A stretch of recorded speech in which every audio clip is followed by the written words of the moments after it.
তোমরা কি জানো সবচেয়ে বড় মিসকিন কে? সবচেয়ে বড় মিসকিন কে? দরিদ্রকে?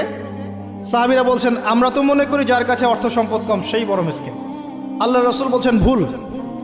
শোনো, সবচেয়ে বড় মিসকিন সেই ব্যক্তি যে ব্যক্তি পরকালে অনেক নেকি নিয়ে উঠবে, নামাজ, রোজা, হজ, যাকাত, ওমরা, হজের নেকি, বিশাল বিশাল নেকি। এরপরে সে দেখবে সামনে মানুষ দাঁড়িয়ে আছে, কারো গীবত করেছে, কাউকে তহমত দিয়েছে, কাউকে অপবাদ দিয়েছে, কারো টাকা চুরি করেছে, কাউকে অন্যায়ভাবে জুলুম করেছে, কাউকে পিটিয়েছে, কারো সম্পদ লুট করেছে ইত্যাদি।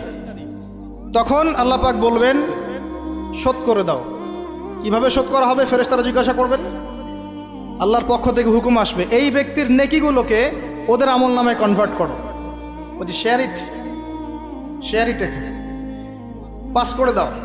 ওটা আরো বড় টেকনোলজি হবে ইনশাআল্লাহ তাআলা। বলার সাথে সাথেই আপনার নেকি আমার নেকি দেখা যাবে চলে গেছে, নাউজুবিল্লাহ।